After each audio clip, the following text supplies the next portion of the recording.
They believe that they can achieve anything, just like those ones who are in their 30s, 40s, 50s thought that they could achieve anything back when they were in their 20s. None of their habits support what they want their identity to be, right? They want to continue to go and thrive and be that person, and they tell everyone, I'm active. It's interesting though, when I start talking to them slowly in my own way, right, navigating it, trying not to offend them, trying to add these sort of things to their regimen, it's almost like this, oh, I don't need to do that. Talk about nutrition or maintenance, physical therapy, exercise, rehab, sleep, sauna, all the boulders that we know that we need, not only to age well, but also age better and well when we're active. You switch to a ketogenic diet tomorrow, it's not like all of a sudden your brain's going to turn on, your beta ketones are going to drop and you're going to lose 15 pounds, right? It takes routine, it takes consistency. You know that better than anyone. I know, we all talk about physical and being at our physical best, but we will never be there if we don't have good stress resilience.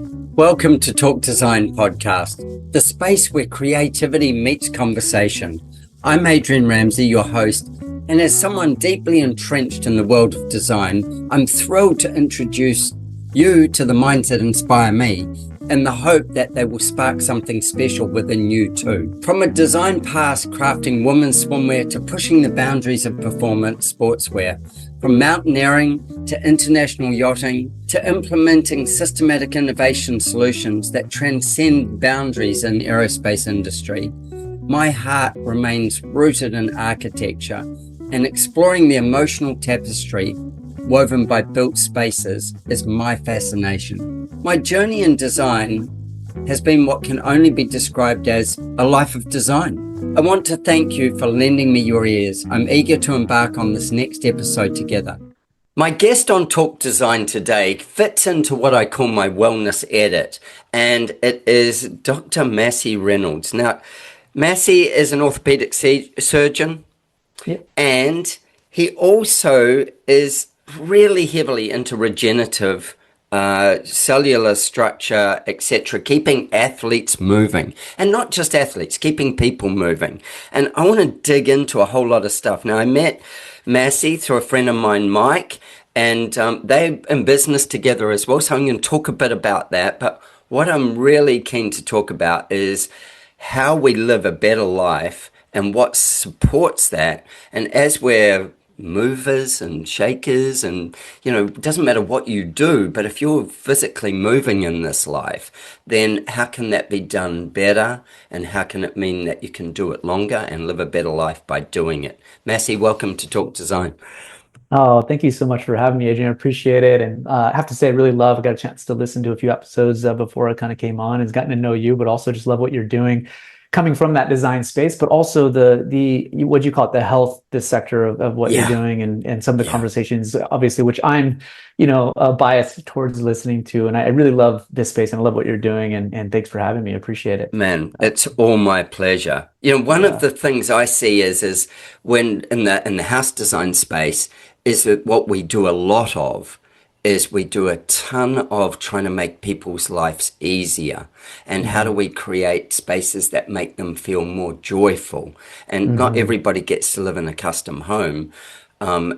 Everybody should, but we're not at that stage yet where everybody can live in a custom home. And then the other thing is they don't know themselves often well enough to know what they should be doing for themselves.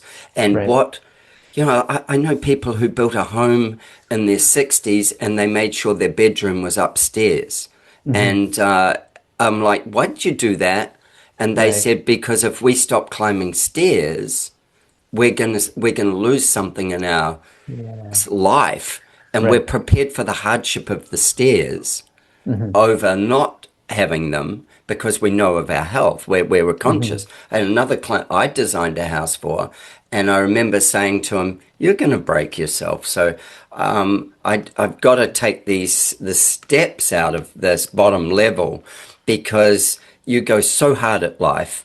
You're going to come off your motorbike. You're going to do one sport thing. You're going to break yourself. There's going to be times you're on crutches. There's going to be times you're on this.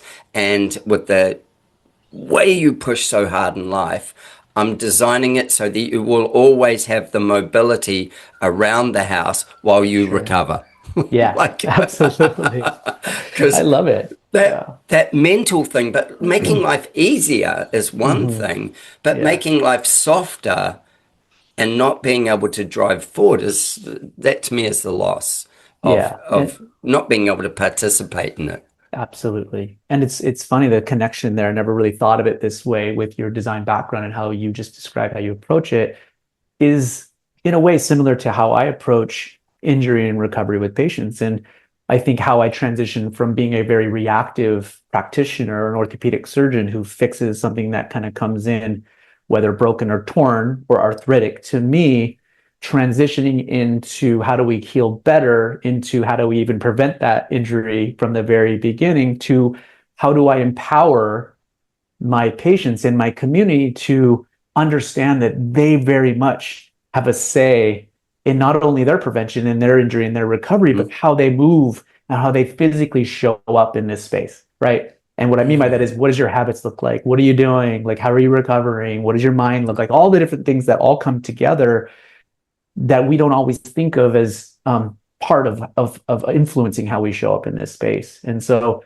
yeah, it is really cool because you see that transition from a patient who's looking at me saying, "Oh, you just fixed this," to, "Oh my gosh, I have agency in how I respond to your care, and I can actually continue to move better and stronger my whole life as long as I'm an active participant and not just passively going through this space." I, yeah, it so resonates with me. Like, Oh, uh, I listen to what you just said then, and I'm like, so you're an orthopedic surgeon. I've got a broken joint, fix it. yeah. That's why I'm here. That's Yeah. Yeah. Massey, yes, Right. love all that, but why I'm here is Yeah. because I got a broken joint. Right. And Right. the difference that I see with, like, what I've learned from you and learning about you is you're going, no, you've got a life. And Hmm. this life has a broken joint in this piece or whatever, stressed, whatever. And Absolutely right. you holistically looking at everything in their life so that they Hmm. can maintain and grow the life that they have. And the broken joint, the broken joint Yeah. is just a corner in this journey. And Yeah. from what we can learn from that corner is everything from their spiritual perspective to their like their cellular frequency, their everything that Yeah. is this whole person. Whereas a lot of medicine just deals with one piece. Yeah. Yeah. It, No, it, that it just and deals with this and then not all the other bits.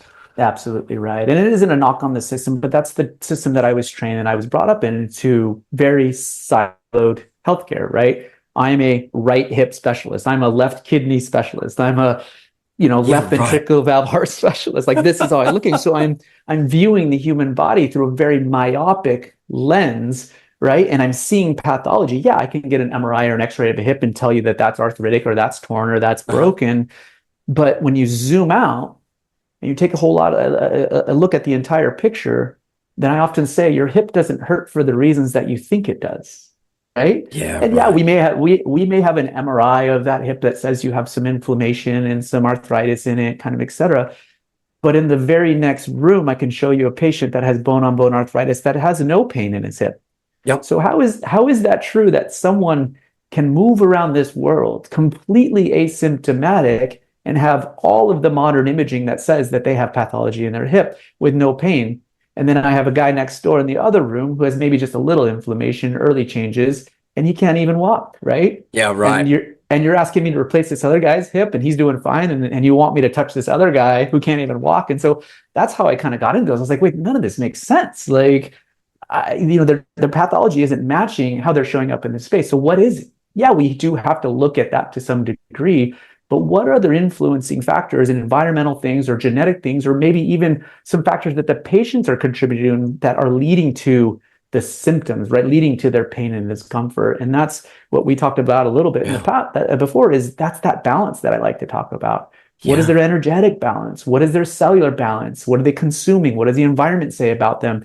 And then also, what is their structural balance, their anatomy look like? How strong are Mm. they? All the different things. And this is obviously just overview of exactly what you just said, is that it's not always about what's staring at me in the face on the imaging. It's much, much bigger than that. And all the different systems have to come together to influence how that patient feels their pain or what they're actually feeling. It's fascinating, hey, because you must see patterns as Yeah. well Mhm. of certain physiology in people that Yeah. they, I'm guessing, but the, data spread would say, oh, there's more in this group or this group.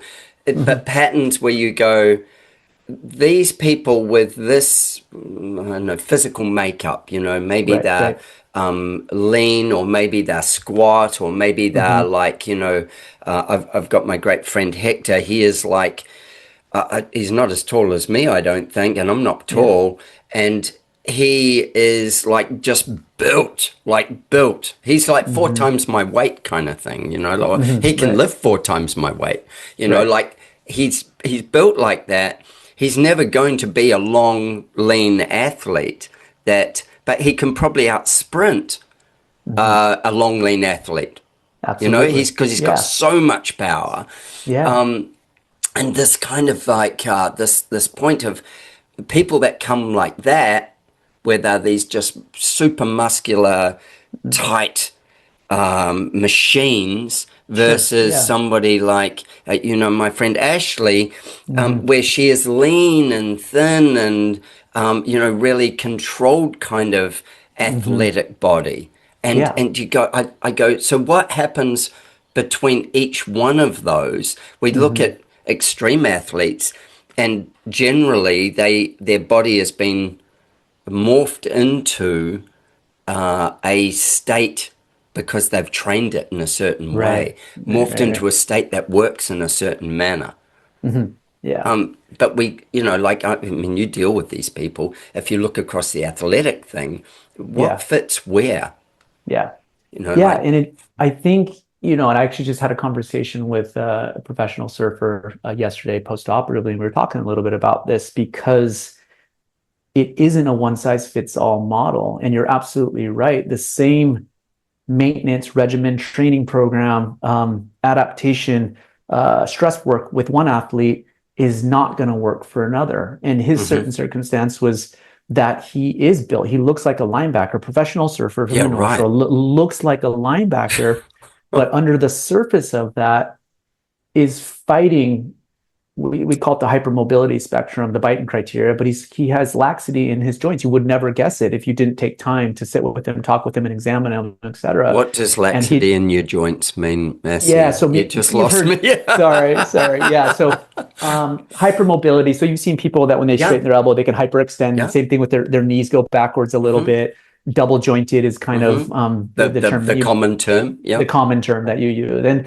And we have a criteria for that. We call it the Beighton criteria, Beighton. And it's pretty simple criteria, and it really isn't necessary to inform anything specific, but more so to have some awareness around it, especially in my world, and how you manage that patient. Because Hmm. someone who is very hypermobile, we're going to be doing not even, I'm not even talking surgery, but even other conservative things. We'll be doing a lot different work on them than we would on someone who is very, like you described, a mesomorph who's very Yeah. stiff and very powerful. And then you have these aberrancies kind of in the middle. And that's where this one athlete kind of lives, is where he looks like maybe one of those big mesomorph, strong, The Hulk. stocky, the The Hulk, Hulk. right? Yeah, we'll Yeah, just keep it simple. the Hulk, yeah, Yeah. with hypermobility in his joints. And so he has struggled, and he's, I think, 24, 25, something like that, still pretty young, but he struggled with injury for most of his career based on training programs that have been given to him because of his being a Hulk, right? And so Right. all the different things, working through mobility, trying to stretch, trying to build power, and not really focusing on the smaller kind of intrinsic muscles that you need to when you're dealing with some potential instability or Gumby or double jointed type stuff. And so to answer your question is, yeah, we have to take every single individual into account when we're talking about not only injury recovery, surgery Hmm, itself, yes, hmm. but also maintenance moving forward to make sure that they're in the best possible position for themselves. And that's the individualistic aspect of where medicine, I think, is kind of lost its way, is that we've put everything into protocols and put everything into kind of buckets and say this lives in this bucket, this lives in this bucket. And I find that in my practice, that is absolutely not true. Yeah, right. Is it? Yes. Well, look, I find it in mine, and Yeah. mine's like, designing houses. Hmm. I find a very similar thing. Everybody has individual journeys, and those journeys stack into emotional states. Sure. And Yeah. architecture responds to, or helps people respond to emotional states, but it also helps them respond to physical states. And Mm-hmm. as a lot of my clients are sort of like maybe late 30s on, it's a really interesting thing. Let's just go that they're late 30s on, yet now I'm getting a bunch of clients that are coming in and they are wealthy 20-year-olds. Hmm. So very different. And Yeah. they believe that they can achieve anything, just like those ones who are in their 30s, 40s, 50s thought that they could achieve anything back when they were in their Hmm. 20s. Yeah.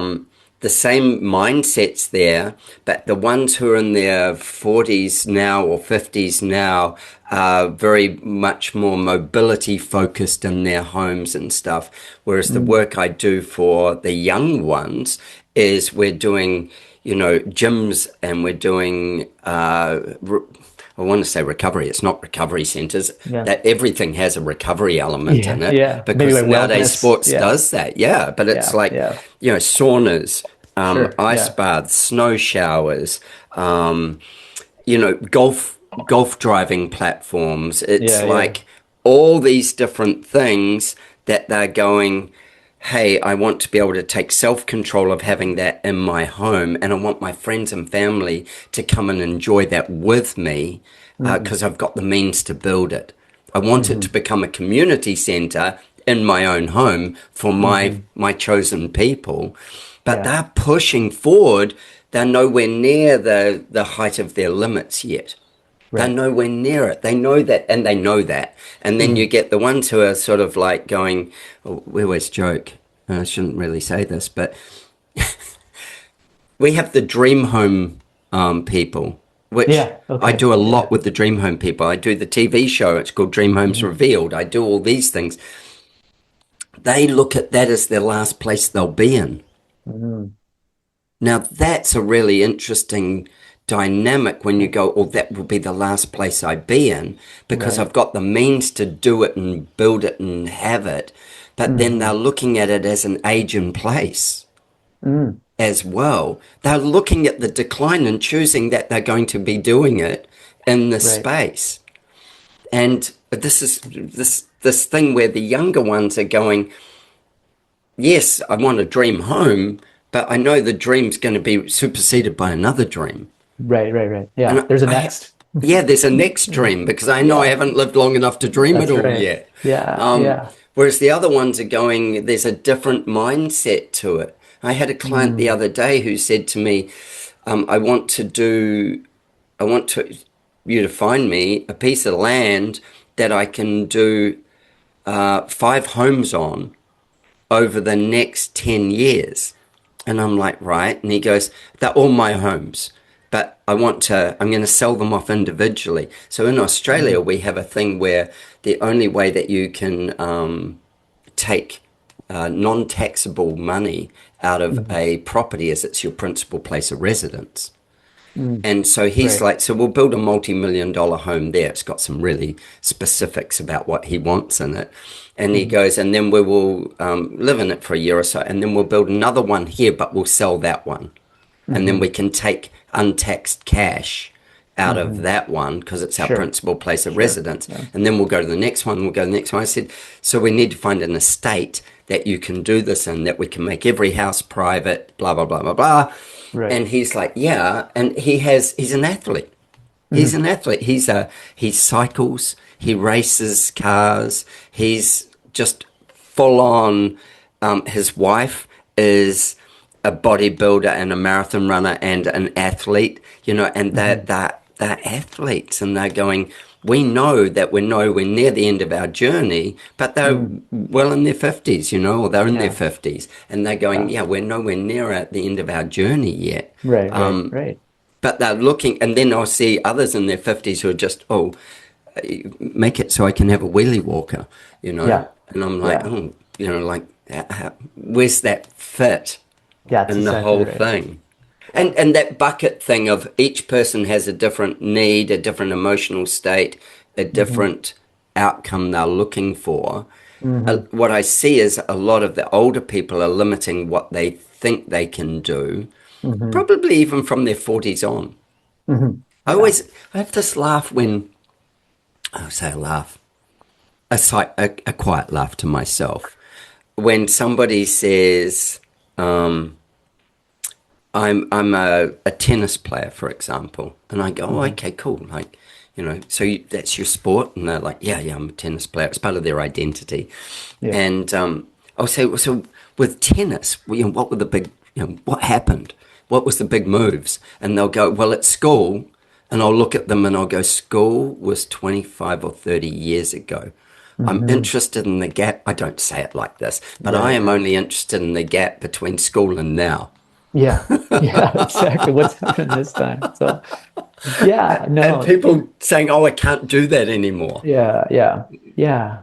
Identity is it is an interesting thing in the what I would call aging athlete Hmm. because you're absolutely right. I think the language that they use, at least with me and in conversation, and how they want to represent themselves outright Mm. is that they are, and they do continue to be active an athlete, and they want to be that tennis player, the pickleball, or the surfer, or the mountain bike.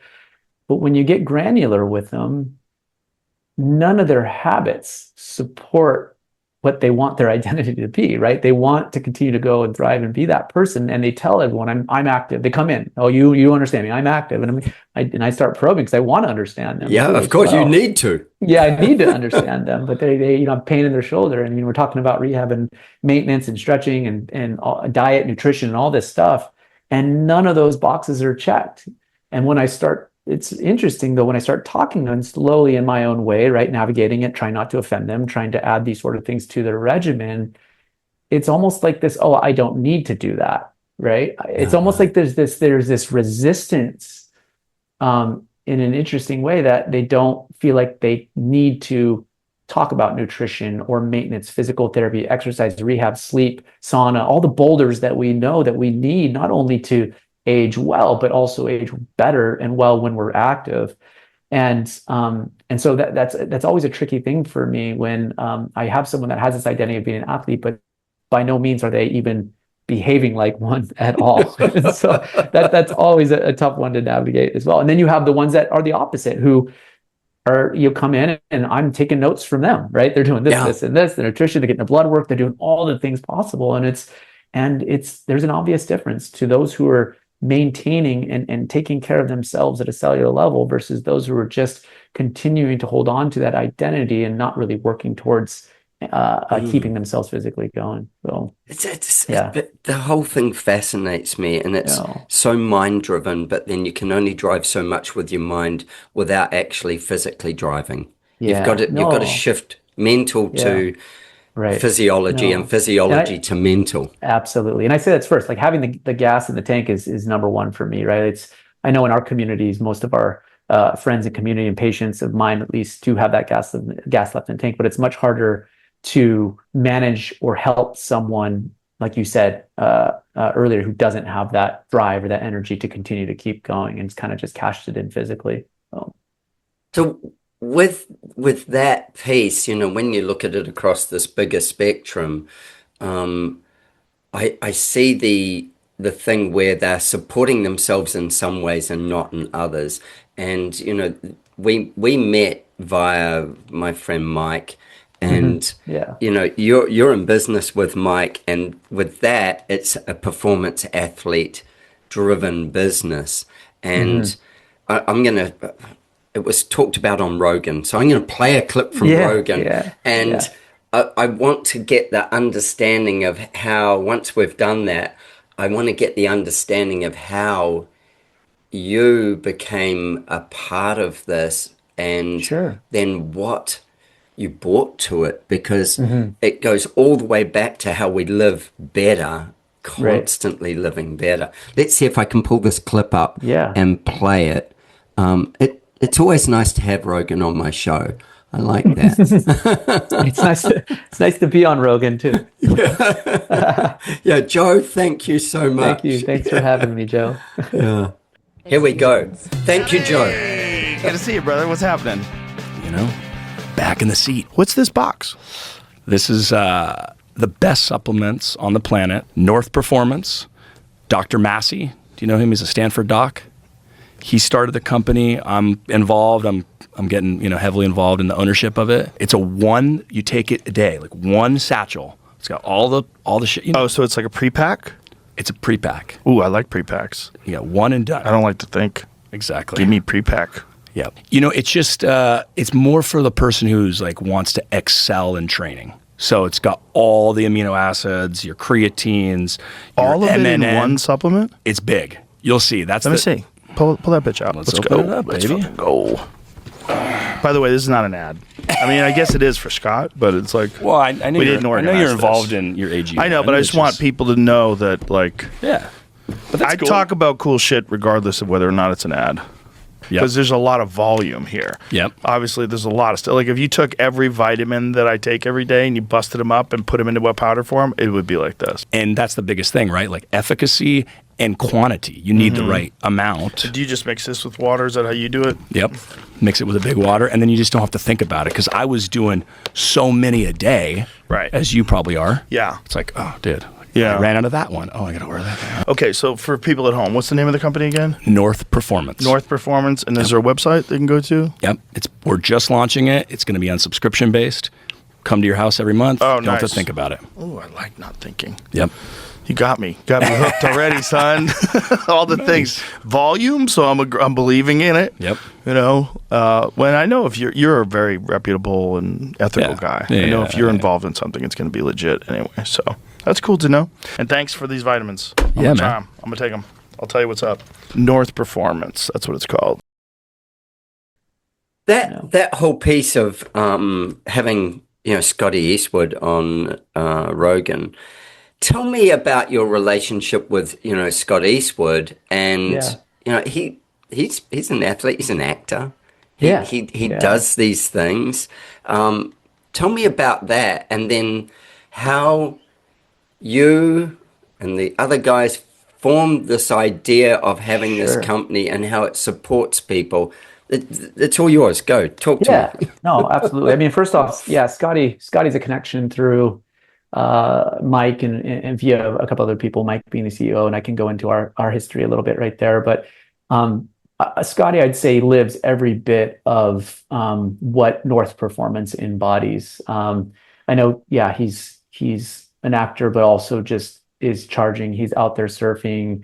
He's on the run, on the go all the time. Even just working with him in the short capacity that we have, as we brought him on as a partner in this company, is that he is always on the go. And we'll get into a little bit of why we built what we built, but he's been such an ambassador for this. And I think what you see there is that he is genuinely excited, not only because he's a part of this, but also he's seen the difference in how he feels physically, but also the clarity that he has in his mind and how he shows up. And so Scotty's been an awesome addition, and we're really stoked to kind of have him.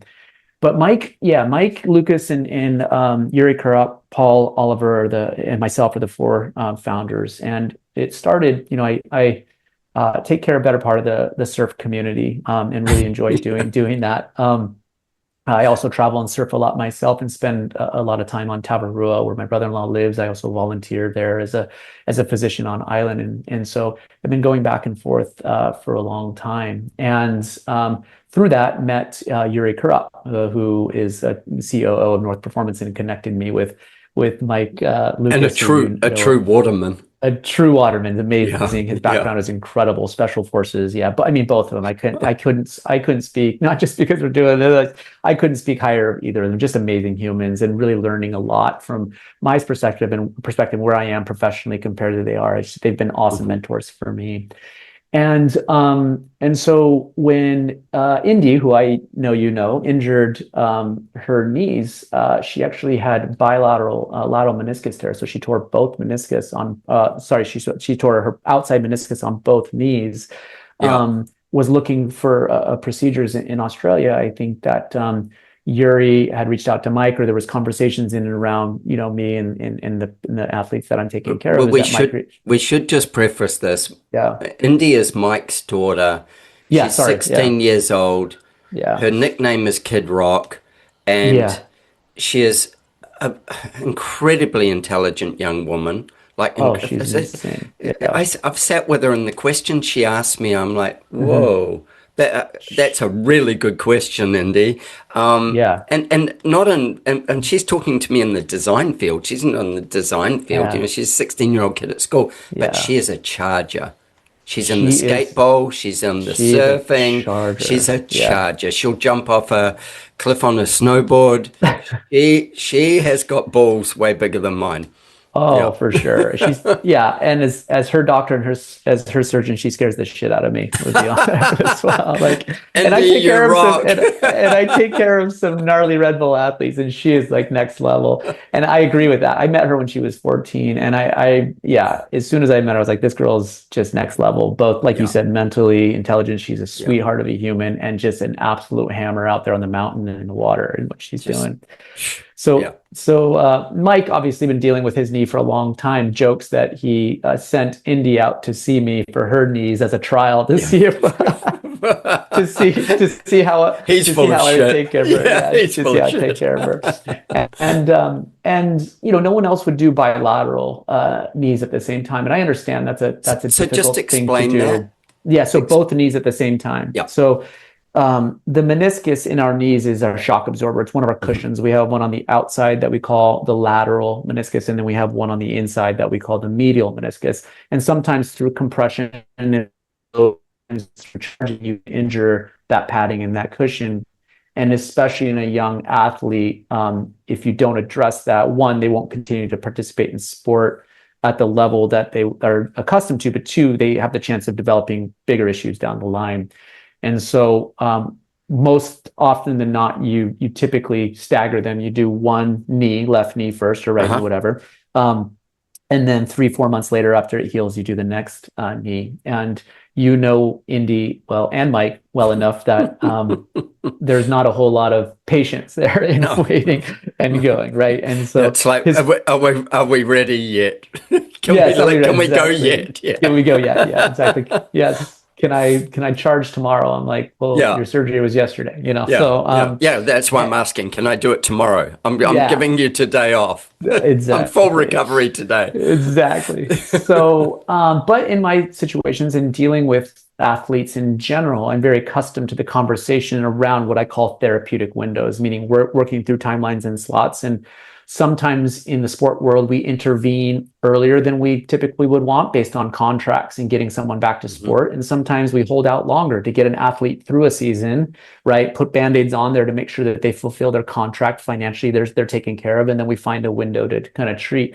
And so I'm used to being flexible with therapeutic windows. And so when he said that, I was like, that's not foreign to me. I'm used to it. And I do have to meet and talk with her first because I want to make sure that she can handle something like that, because it is not for the weak. It's a gnarly recovery and it's doable, but you have to have a level of mental resilience, right? As she does, to be able to handle it. So and so that's how I met the Lucases and Bex, who's amazing too, as they came out, and we did both of Indy's knees at the same time and had a great kind of recovery and return. And Mike has been struggling with his knee for kind of a long time, putting the fire out here and there. But we went around in conversations on his knee, and eventually ended up doing a partial, we call it arthroplasty, so a lateral, partial outside knee replacement. So just replacing a component of his knee. So we're like physically replacing something.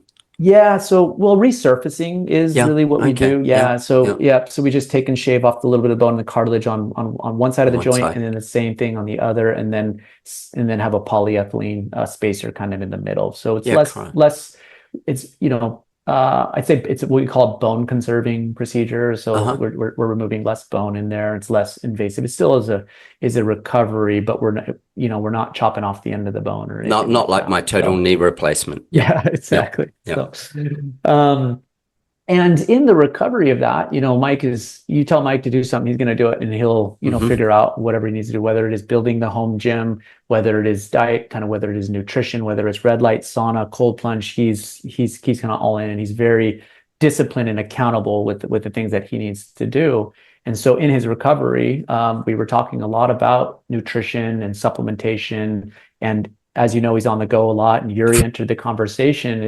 It was full disclosure, it was Mike, and Yuri who came to me with the idea of like, hey, Masi, this is really not that easy to be compliant with. This is hard. You have us on 17 different, supplements. Yeah, right. Supplements. We have all supplements. We have all these bottles, nutrition. I'm traveling. It's really hard to even just know where I'm at in my routine and my program, but also I'm struggling to be compliant with it.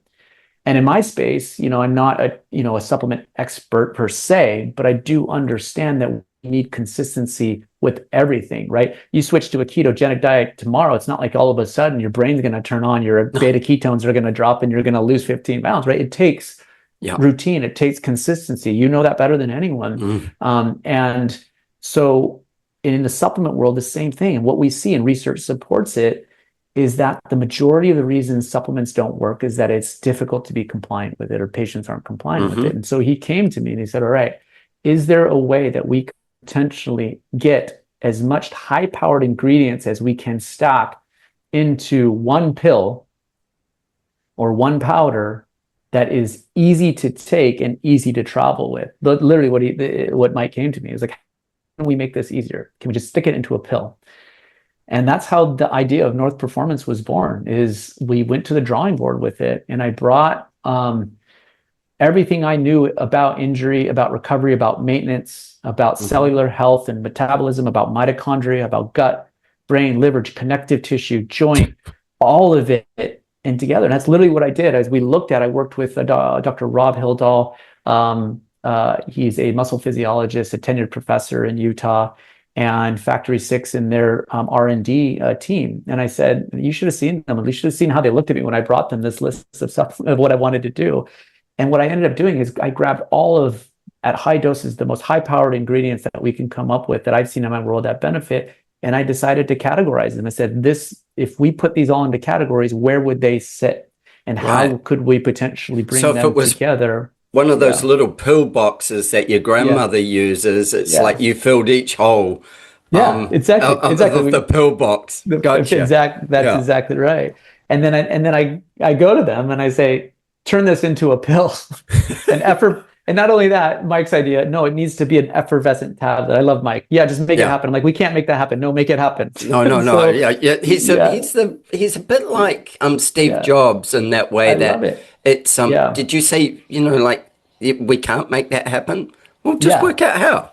Like, that's exactly right. Yeah. Find the way. Yeah. That's exactly right. And thanks to like Factory 6 and Connor and the team over there, because they said, no, that's not doable. And I was like, that Mike's not going to accept that. We got to make this happen. Please don't send me back to Mike. Don't send me back. That's exactly right. So I'm like, we got to figure this out. I have a call with him in 2 days. So get your shit together for me. Help me. Yeah. It helped me.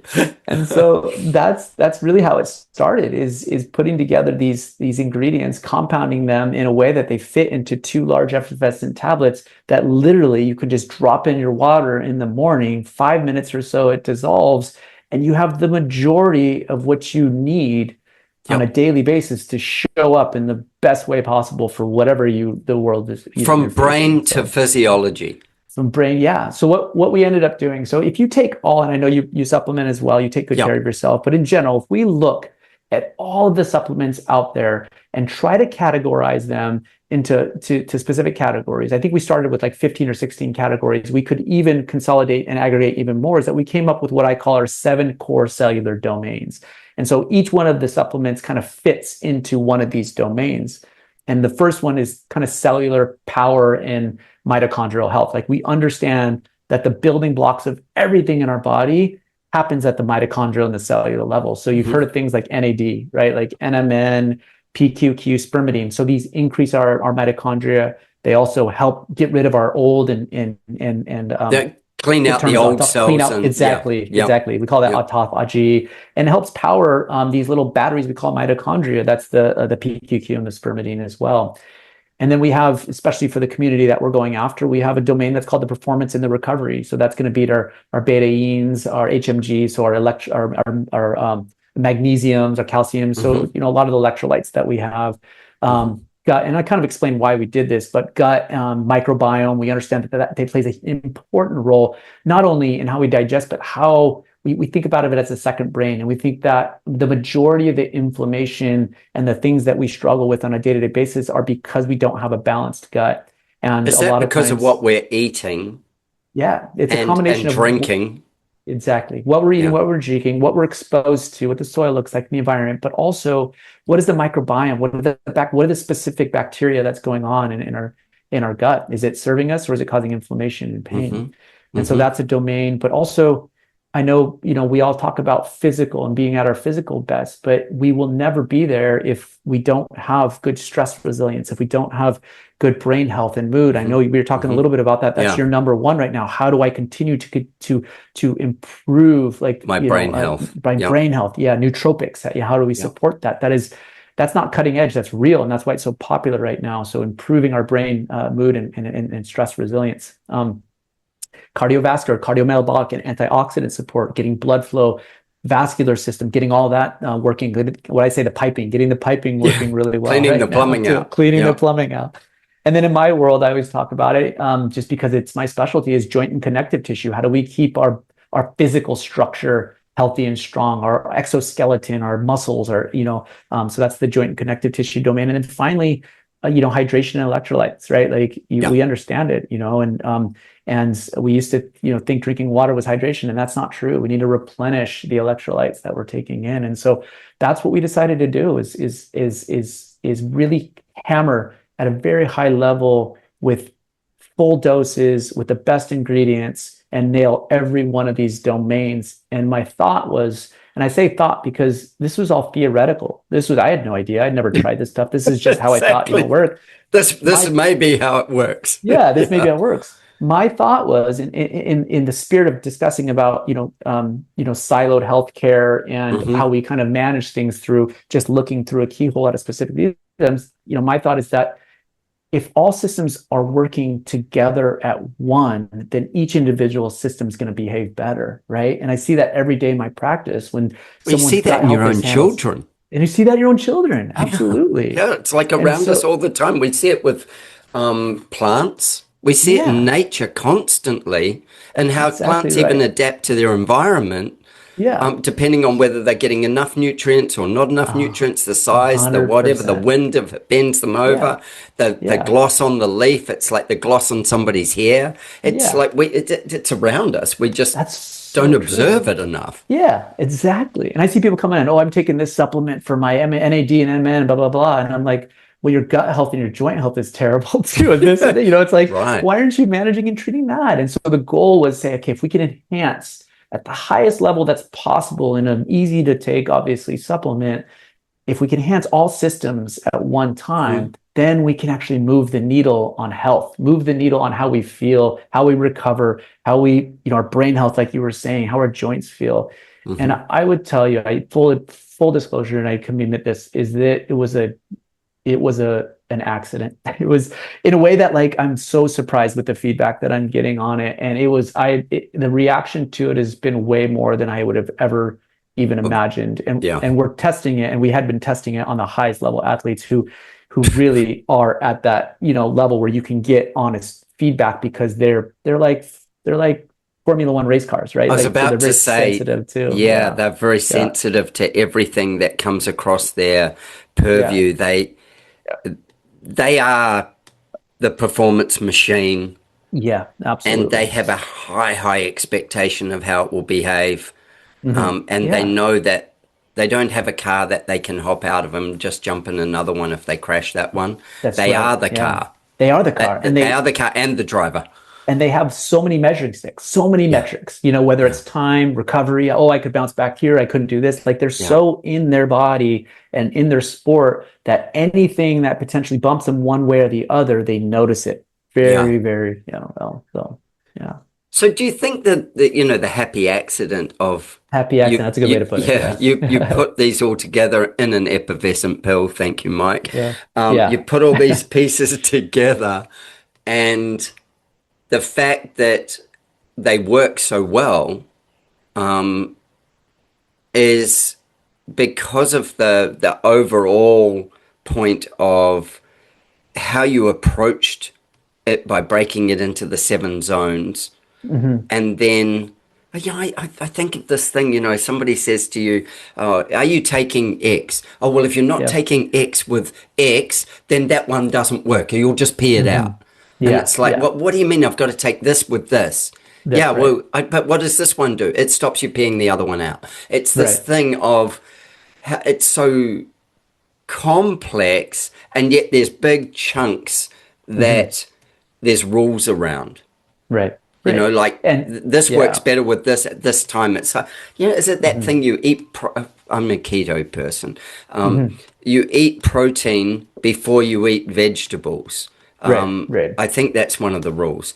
And so if you've got a plate and it's got, I don't know, steak on it and it's got greens on it, eat the steak and then eat the greens. But our parents always told us, eat your greens, then you can eat the steak. It was like the steak was the reward for the vegetables. For doing the task. For sure. I think absolutely, especially when it comes to blood glucose regulation and spikes, right? Controlling how your body and your insulin and glucagon react to it. For sure, you can kind of balance that. And that does, you're also right to coexist or exist in the supplement space as well as timing and when you take something, right? When you take your omegas versus when do you take your magnesium and everything else like that. And so understanding that, we intentionally chose ingredients that weren't sensitive to that as much as possible. There are some that are in there that don't have any sort of reactivity. If we combine something else with them, then we'd decrease what we call the bioavailability of it. Right. But there are no ingredients, and we intentionally did that so we could solve that exact problem. Is the confusion in and around, I take this one at 12 and then I take this one tomorrow at 3:15 and then I take believe this me, one we've all been there. Exactly.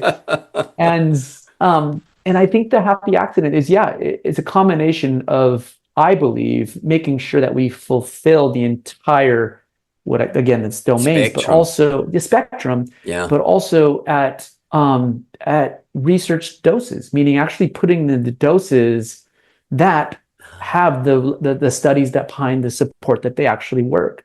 And I think that's the issue a lot of times you see right now, and won't throw any shade on any particular supplement, but there's this more mentality in the supplement world where we're counting ingredients. I got 95, I got 105, I got this. But then when you really break it down, I call it fairy dust. They just sprinkle a little bit on there to put it on their label, and then they can say, I have this in there, and they're not wrong.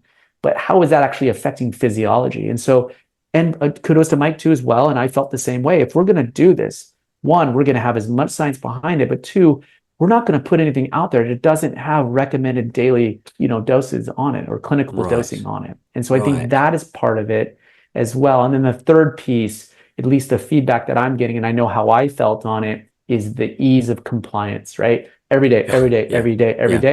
Even I could show you on my phone the text that I get back from these high-level athletes that I'm working with is they're asking for more because they are almost addicted to it. Like they're running out. We need more. So that to me, like with everything, is if you're compliant and consistent with something, I don't care what it is, you're going to get much better results with it. Well, that's a rule of life. Yeah, that's a rule of life. Like if you exercise daily, if you move daily, if you do the same business moves each day, as long as they're positive, good ones, your consistency will beat genius by just keeping turning up. That's right. You go work out 5 hours tomorrow and then don't work out for another month. That doesn't do anything for you. Yeah, exactly. You just spent 5 hours in a different spot. I've got a bunch of because in doing my research before we spoke, I've got a bunch of different what do you call them, testimonials from different athletes. And look, there's a heap here, but I'm going to say some names, and I could obviously with those names, you can probably tell me things they've said. I've got things that they've written directly to you guys, which I found this really fascinating because, they're in this game. For when I say in this game, they're in the game they're in to excel and push and all the rest. You know, we had a discussion before we recorded about social media has meant that the platform level that you step off on into something that is what you're going to do, you know, with your sport is you watch a Red Bull, you know, sponsored athlete do something and you go, right, so I've got to get to that to get to beat them. Right. It's this whole thing. And it's like the bar keeps getting raised every single day. And these people keep performing above it and they keep innovating and they keep innovating. And, you know, the group of athletes that you guys are working with, that's their game. It's like, it's how they make their living. But beyond it's how they make their living. They're living in this passion of excel. Yeah. And there's so many people who are watching them and going, and I say this in like the younger people, they're already doing really well in sport. Your athlete that you said about 24 years old, you know, a professional surfer, going, well, I know that I need to be able to do a Superman and a whatever moves. I know that I need to, those are my base moves. I've got to get those things in. And then I've got to invent something that makes me stand out from that crowd. Right. Absolutely. That's my next thing. And whether, you know, you even look at surfing. I mean, you're a surfer, I'm a surfer. It's gone from Jerry Lopez or the Duke, but Jerry Lopez, you know, catching a really big soul-arched wave at Pipe or something to a guy throwing a 360 off a small pipeline wave and landing it backwards and then flipping the board around the whitewater and then getting more face on the wave. And you go, where did this even come from? I know. The still photo is so lost. You don't see it anymore. You scroll through Instagram, you don't see a still photo anymore. Everybody's moving. Everybody's moving, you know. Yeah. And I think this thing is really amazing. That's the transition.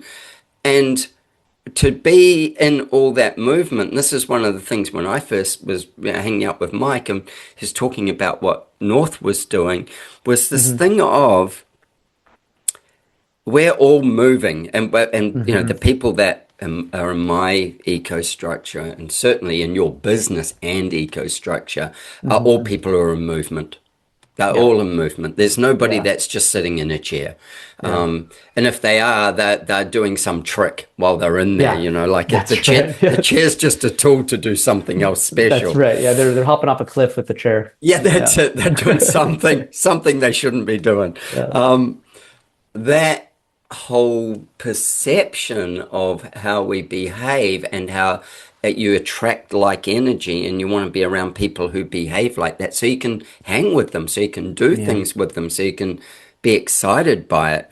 And as I say, look, the list of people, and one of them here, you know, is Danny McCaskill. I started out my kind of my escape from home was riding self-built push bikes. So I'd strip down old bikes and I'd make them into BMX bikes.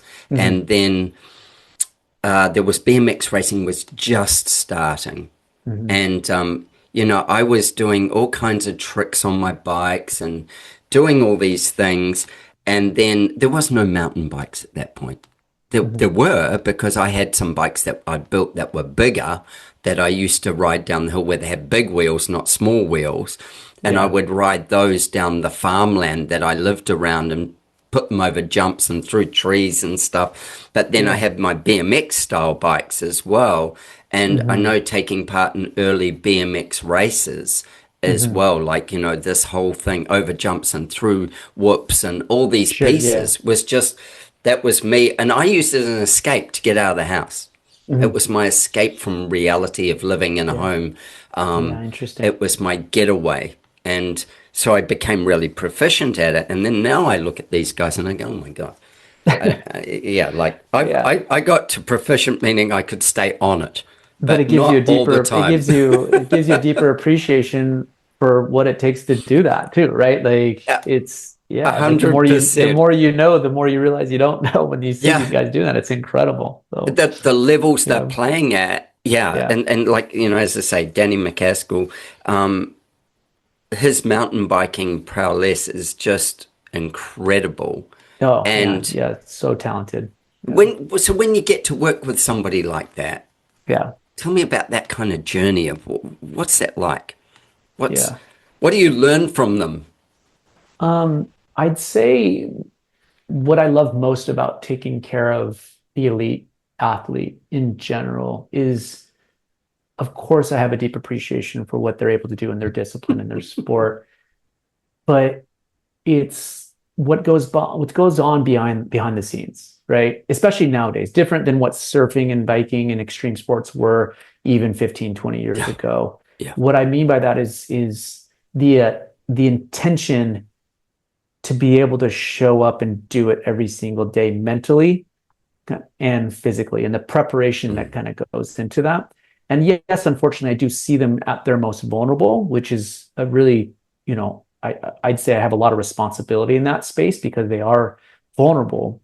But to see them shift that mindset and that preparation to their recovery after injury is a pretty awesome thing, because that's what's made them the GOAT at their sport, right? Is their ability to be able to harness whatever that is and focus it towards something, whether it's learning a trick or doing something kind of gnarly, is that they take and redirect that to their healthcare. And so I love it because it's conversations around optimizing in all the ways that we can optimize that we have available to us, from stem cells to PRP to peptides to hyperbaric oxygen and pulse electromagnetic fields and art therapy and sauna and cold plunge, all the different things that we have. And to see them lean in and go in, or even bring that to me, you know, I learned so much from them. And so I'd say that's, you know, that is why I think I love, you know, working with them so much, is that it's really inspiring to me.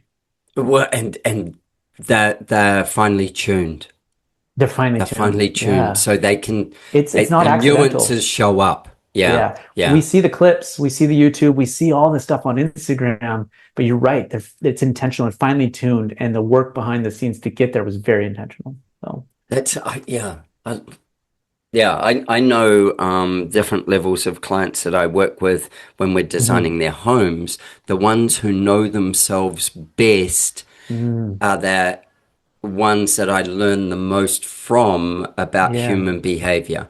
And in doing that, they know themselves best, and they are looking for a life that's more limitless. They're always looking for, and Mike's an example of this. You know, Mike's looking for a life that's more limitless. Yuri, he's an example of this. You know, at that piece, and you go, when you're around people like that, they are living within their limitations, but what they're doing is they're saying, how do I expand my limitations? And how do I get the best out of what it can be? And that's when, I mean, that's how this whole kind of thing went round in a circle to going, I'm fascinated by this. And because we do so much in homes, we joke, the wellness space in a home is now the accessory du jour. You know, exactly. It's the flex. It is. It's the flex. It's like, we don't need a fancier car in the driveway. We want come around the back, come into my gym space, come into my whatever it is, and it's the flex. I call it the big swinging dick. It's like, there we go. How is that flex looking of taking care of myself? Exactly. And I see that as modern day currency, right? Like that, like your ability to be able to continue to do everything you want to and love to do physically for as long as possible, right? And that's take on new things. That's what success looks. That's success to me. Is continue to learn new things, continue to be pliable in your development, neuroplastic, and charging at 55, at 65, at 75. That's success to me.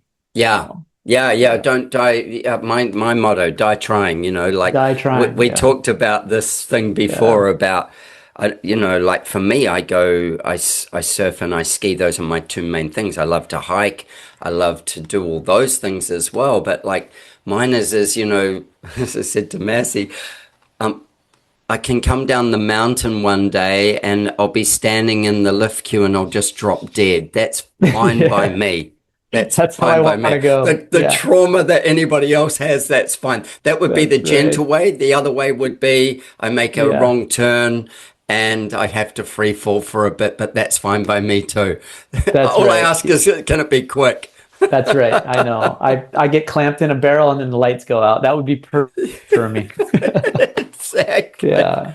I think this thing of being, like living in such an active way that your activity, you die in action, and this thing of continuous movement. And when I'm designing homes for people, I'm constantly looking at what's the journey length they will take from space to space. We want to make it comfortable and easy, but then cognitively, what are we bringing from the architecture to keep them cognitively engaged? What are we doing to keep them physically engaged? Interesting. Can we put a ramp in a house that you can skateboard down or ride down? Our parents would say you should never do that. Yeah. But we are our parents. That's right. Just fucking get on the skateboard and give it a go. I love that. Kind of thing. It's like we're in a different era of people that have this expectation, and a house should be able to be playful with them, as well as it should have all the ability to bring down their circadian rhythms and slow things down. It should be intentional about how the light comes in it, and then what the spaces are built like and the size of them, all that. And then I go, forget the house. I do this thing called an emotional floor plan. 40% of the people tell me their favorite space isn't in their home. It's outside. And then I'm like, well, what do you do outside? And often they're in recovery resting. They're recuperating. Sure. They're settling. They're looking at nature. They're being in nature.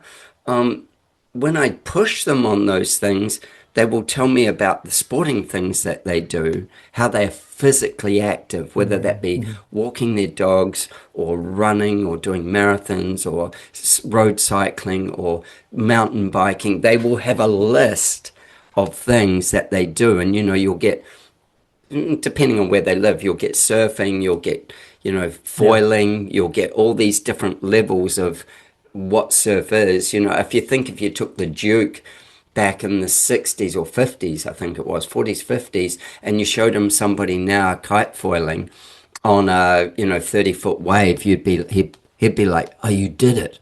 Yeah, did it. Go you. Yeah, that's what I saw. Yeah, exactly. Yeah, that's where I wanted to be. So that pushing, but then, and from the supplement space, I see this thing where I go into the stores and there's aisles. There's stores, in fact. There's more than aisles. There's stores. And then knowing how to put those together, and knowing somebody's always got some guru telling them, oh, you need to do this, you need to do this, you need to do this. And then there's so much conflicting information as well, that which one do you follow? And that's when, when Mike was telling me about North, I'm like, yeah, damn. Just allows consistency of making this thing happen.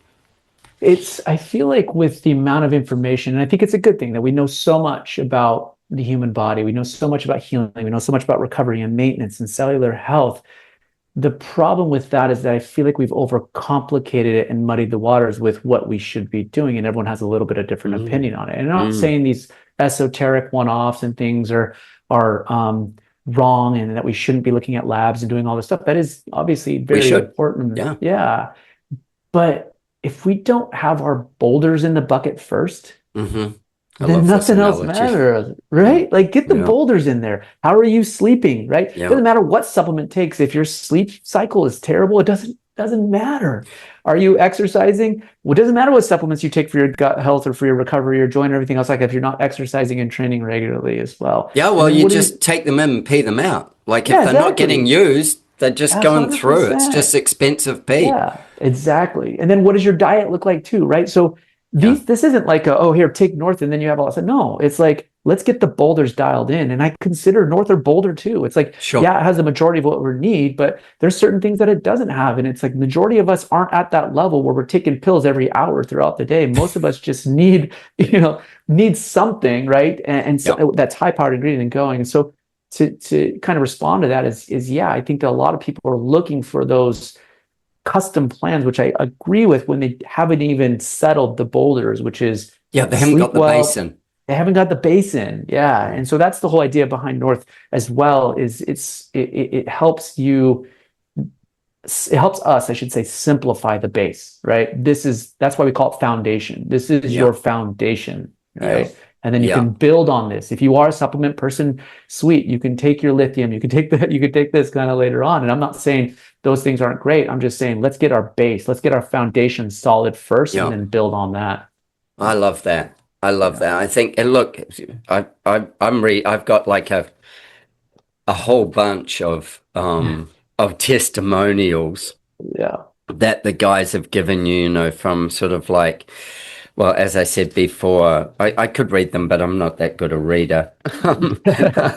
It's been great feedback for sure. Oh, it's amazing. Ryan Williams, BMX, 14 times winner, in the X Games, these kinds of things. And what he has to say about, I love him because he's a BMXer, and that's where that's where I first ever injured myself. So he's my man.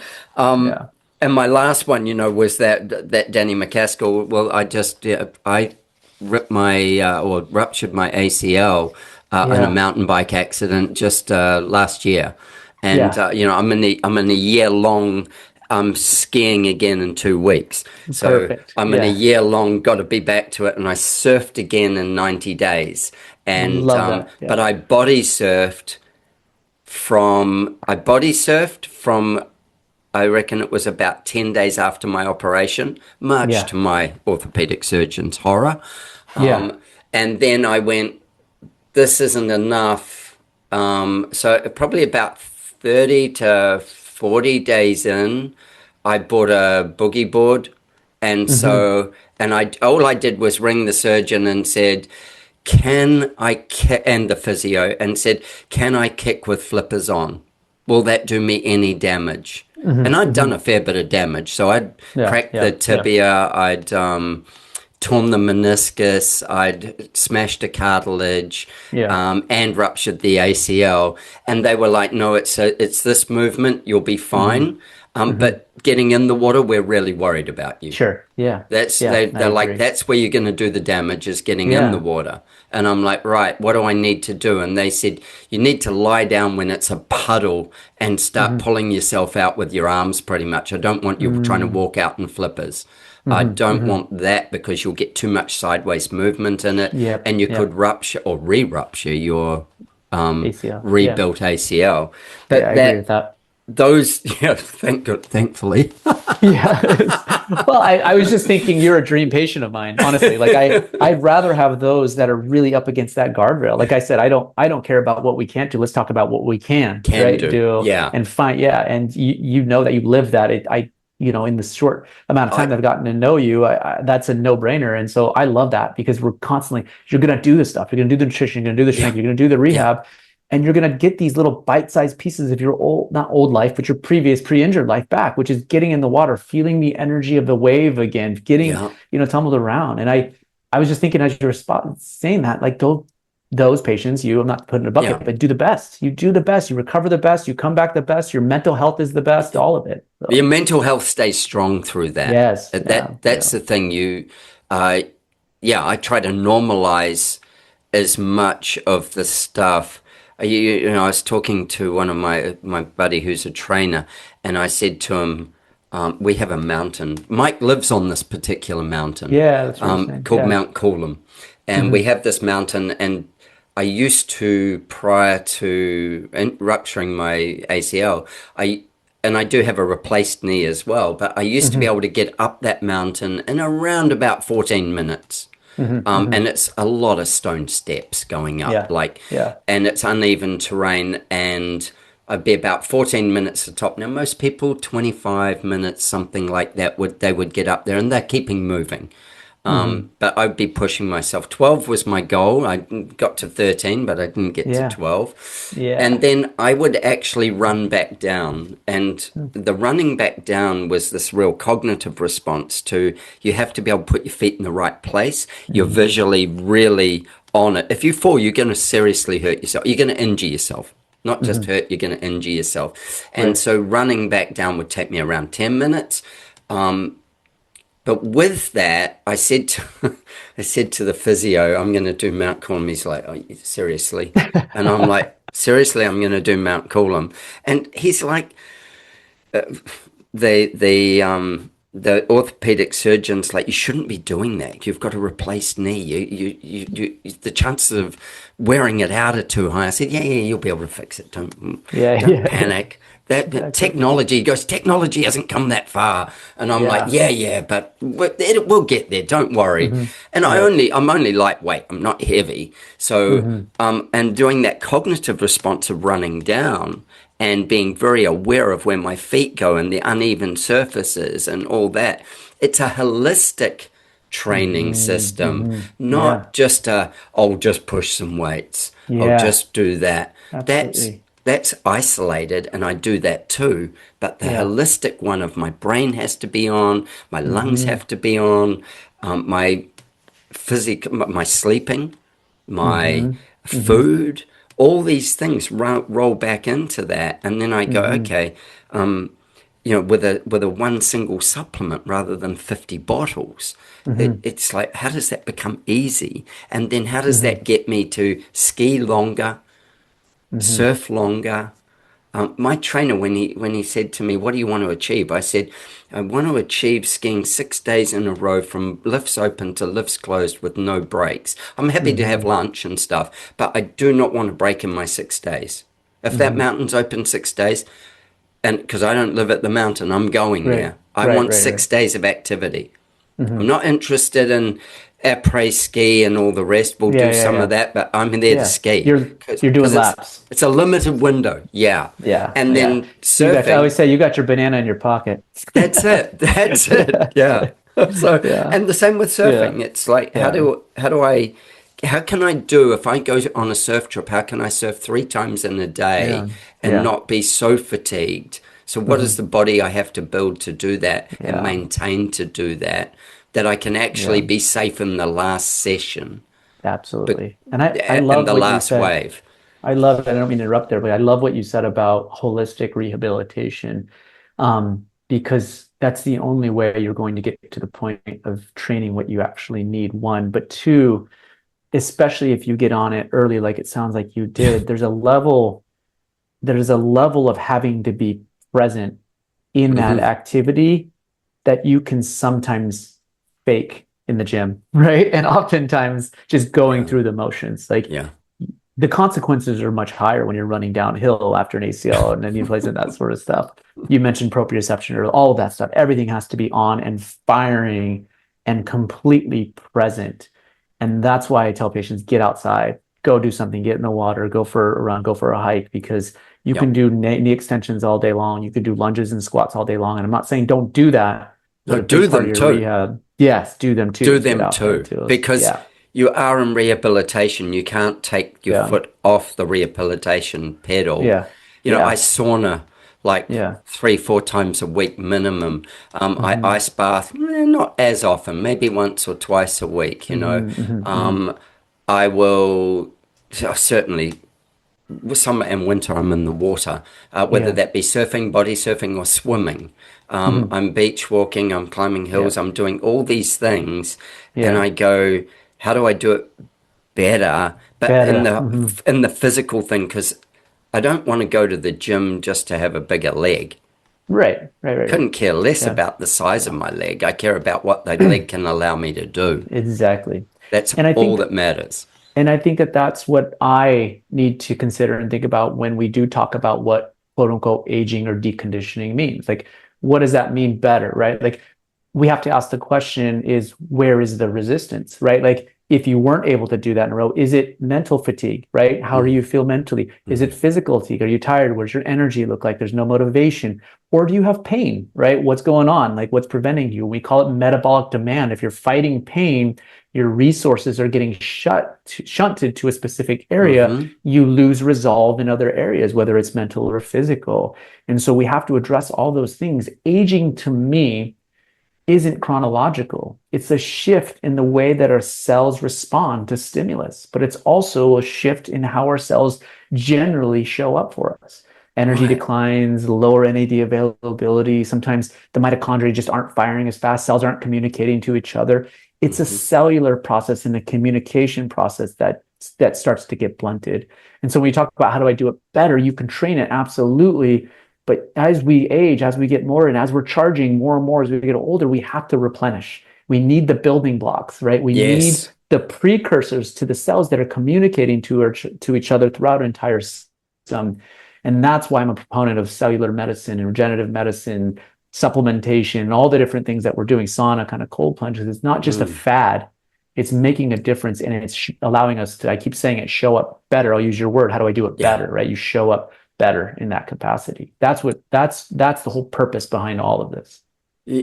Yes. Yeah. And when we show up better, we're better for ourselves, and we're better for the planet, and we're better for the people around us.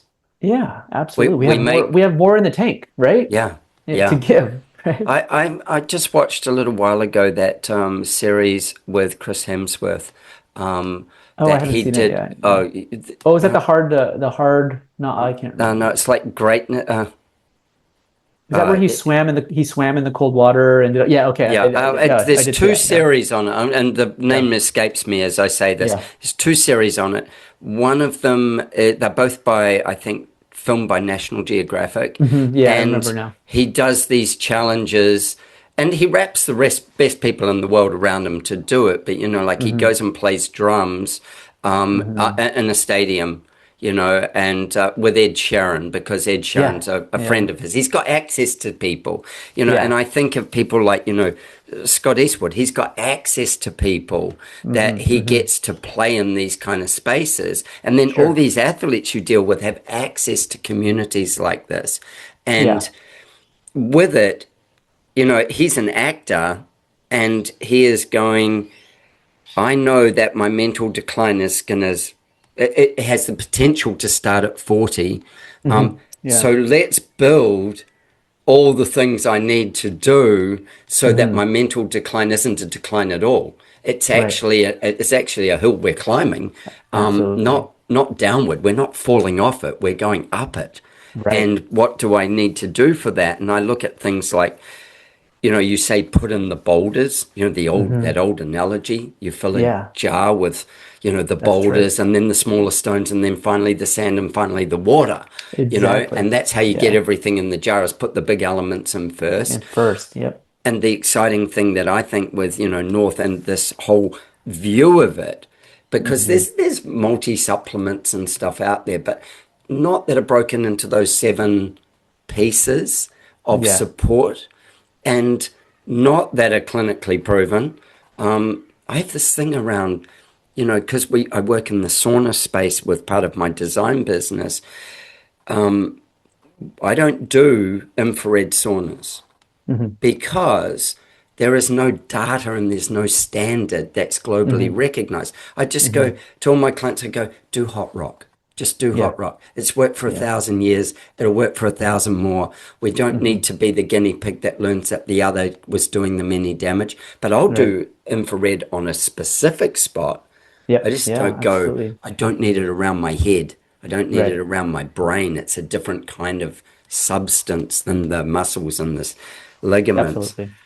Hey, some of the people, and this is one of those celebrity excitement things that I have, because our heroes used to be, like the few people we could see. And we didn't used to be able to see many, but the access social media has really changed that. You've got athletes that you're dealing with North, like the skiers, mountain bikers, Dominique. Haka. Oaxaca. Tell me about somebody like her, and what kind of, I'm sticking to the ones I like, which is, there is more, but skiing and the things that really relate to me here. She's like this incredible skier and mountain biker. What's her typical injury? And why? I can tell you why from what she wrote, why she thinks North is the bomb. But what's somebody like that's typical injury, and then what happens? Great question, and you alluded to it a little bit earlier in around endurance, not endurance as a sport in general, but ability to do things up into that last chair skiing, right? Yeah. And you hear it all the time, right? I injured myself on that last one and that one, and that's not cliche. Yeah, it is not cliche for a reason. It happens is because the gas is out of the tank a little bit, right? Neuromuscularly, and at that level, which I call the tip of the spear, which these athletes are playing in, there's very little margin for error, right? Yeah. And so as you said as well, if any, and as you said as well, if you're constantly trying to, I don't love to use the word one up because I think that implies a little bit of a negative thing, but raising the bar, right? Next level.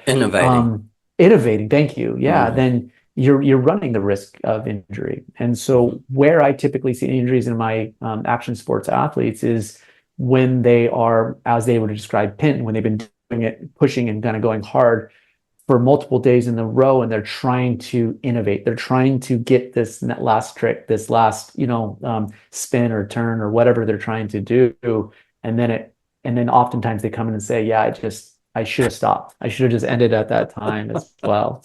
And so oftentimes for my mountain bikers, it's more, it is bone, sometimes ligaments, shoulder dislocations and things like that. Every sport's a little bit different. In the surf community right now, like you described the airs, that's a big, in addition, obviously big wave surfers, we take care of them. That's a whole different sport. But right now in high performance surfing in the air game, with the uncontrolled elements that are out there in the surf world, is that we're getting a lot of knee injuries. So rotation, landing on the board a little bit funky, one foot coming off, one catching the board, spinning. And so we're seeing more and more ACL, meniscus, and MCL type injuries in the knee than we ever have in surfing right now. And that's just because of the innovation, right? The air game is going. Traditionally, we've seen a lot of shoulder injuries in barrel riding. So you're in the barrel and they stick their arm in the barrel and it kind of dislocates out as well. That's actually there's a little warning for anybody who hasn't stuck their hand in the wave. There's a lot of pressure that you put on it when you do that. Don't try to stall too much as well. So shoulders traditionally kind of in the traumatic setting are because of that, or they get blown up on their board and stuff as well. And then the more chronic things that we're seeing is for sure, I think, beyond the traumatic injuries in skiers, but just chronic knee pathology. So arthritis, wear and tear of the joints, just that pressure and absorbing that load mechanically for as long as they have it can definitely take a toll on the joints as well. So as much as these athletes are preparing, maintaining themselves, training to prevent injury, it's something that is it's innate to the sport. It's part of the game, as they say. This is what I see with, I get plenty of people tell me, be careful, and I'm always being careful, but I'm probably not so risk averse. I go, if 90% or 99% of the rest of my body is operating really well, then recovery is actually just a part of pushing. You push forward, and then you've got you may hurt yourself, you may not, but you learn that you need to either add more muscle group or more, you'll feel the instability, you'll whatever, and then it's like, okay, so I need to, you maybe just strain something a little, and you go, okay, there's a tap, that happened not just in this circumstance. How do I build that better? And I'm curious to know if that was something that has always been innate, that inner wisdom and intuition that you've had, or is that something that is developed through injury, because you speak with a lot of wisdom on that, and I'll just kind of preface it by saying my patients who have never been injured and have an injury for the first time are very different than the ones that have proven to themselves that they can rehab and they can recover from injury. Not to say that they're reckless out there doing their activities because they know, oh, I can heal. No, they just have a lot more wisdom in around it and confidence that they can get back. And so I guess my question is when did that, like, when did you discover that about yourself, or is that something that's always been there? I think, and maybe just slowly happen through recovering and proving to yourself that you can, you know? Well, yeah, I think that as I had this, my nature of myself is very much, always has been, if it's to be, it's up to me. There's a mantra that I use. And as a kid, my growing up was, I've got a brother and a sister and a mother and a father, and my dad was, he's an alcoholic, but he wasn't like a violent, nasty alcoholic. He was actually a friendly drunk. But he would never drink at home. And so there was always, he would come home drunk, but he wouldn't drink at home. That was back when you were allowed to drive and drink. I don't know you were ever allowed, but they did it. Yeah, it wasn't a big deal. Yeah, but he wasn't a friendly guy with a hangover. And my mother wasn't a particularly giving, generous person when he did have a hangover. She would be needling him about things, and I'm like, this is shit. How do I get out of here? And if I didn't get out of there, the list of jobs was really long that I was going to have to do in that day. So on my weekends, school was a great thing because I could get away. But on my weekends, I would wake up, and I would try and wake up before my dad with a hangover and my mother would be up. And then I would chuck on some clothes, grab my bike. And I used to live in a house that had 36 stairs to get to the parking platform, that then you had a steep driveway that went up. So I grabbed my bike. You couldn't leave it up there either because somebody might steal it. I grabbed my bike, I'd chuck it over my shoulder, and I'd leg it up those stairs on my tiptoes so nobody would know I was gone. Right. Because otherwise I might get snapped back, and then I'd have a day of work. I'd have no food, no money, nothing like that. But I lived in the countryside, and there were creeks and trees and stuff, and like forests and things, and open farmland. And I would get on that bike and I'd be gone. Now, it's pretty boring riding around on your bike unless you're doing something. So I would start doing tricks on my bike. That became the fun thing of doing it. And then how fast could I go? Tricks. I hurt myself. Yeah. Plenty of times. I went over the handlebars so many times, trying to pull on the front brake and stop and then swing the bike around and things like that. So I just hurt myself. So I'd be like, I can't go home, or they'll give me a job. They'll also give me like, where the hell have you been? You know there's jobs to be done here. Right. I don't care you're hurt. You've got to do that. So I would just stay out. And I'd have to kind of patch myself, unless it was major, I'd have to patch myself up, and I might limp for a few hours or whatever, but then just keep moving.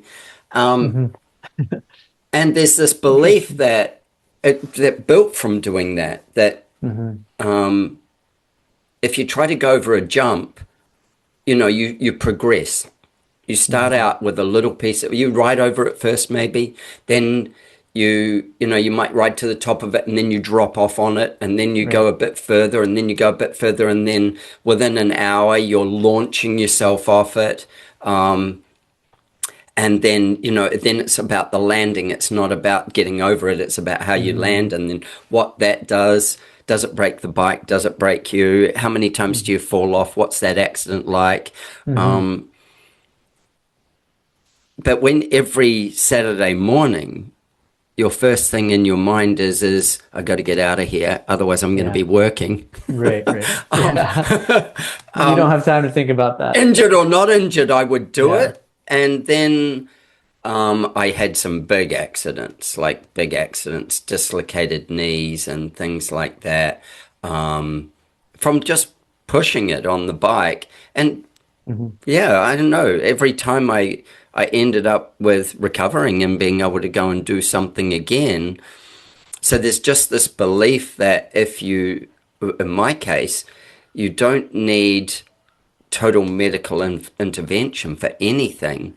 Is it clean? If it's a cut, is it clean? Is it going to bleed you out, or is it going to just heal up? Can you put water on it? Put clean water on it. Great. Get moving.